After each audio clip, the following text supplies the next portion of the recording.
Mr Tanmanjeet Singh Desi. Thank you very much, Mr Chairman. Some supporters of the governing party in India have said that this is an internal matter. Foreigners, keep your nose out of it. Well, I can tell them why everyone's so concerned. It's because human rights are universal, and a world in which they are upheld is in all of our interests.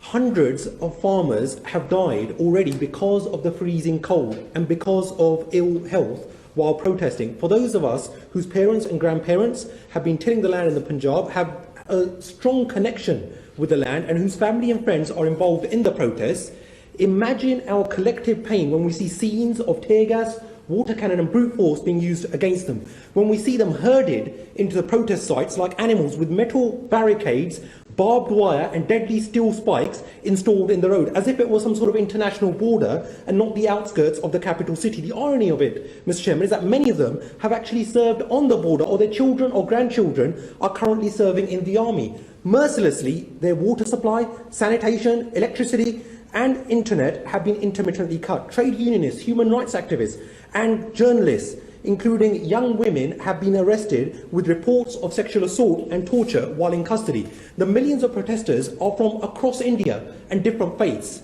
and yet because a significant number of them are Sikhs, they have been singled out and branded as separatists and terrorists by unscrupulous elements of the mainstream Indian media. This is part of a pattern wherein Muslim Indians are labelled as Pakistanis, Christians as being under foreign influence, and Sikhs as Khalistani separatists. But we see you, and so does the world. Let me let you into a little secret, Mr Chairman, about the Sikhs. They are taught to feed millions of those in need for free, year in, year out, regardless of background or colour or creed. They are brought up to stand up for the rights of others, so you can bet your bottom dollar that they will go to the nth degree to stand up for their own rights. Those of us, like me, who dare to speak up for the farmers, are faced with a deluge of hundreds of fake profiles or the 2 rupee Twitter troll factory, and accused by some disingenuous elements of being, amongst other things, a racist.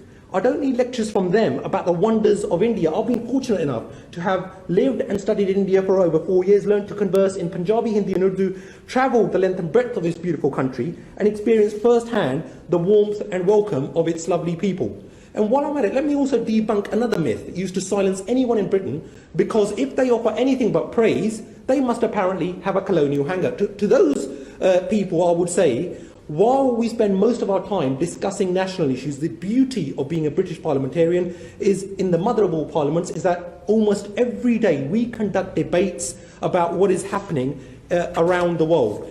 Now, it won't be lost on anybody that the UK Tory government, in its desperation to get a trade deal, is failing spectacularly to stand up for the human rights of those protesters. So I'll call upon the government to request the Indian government to speedily resolve this deadlock and ensure peace and justice for those farmers.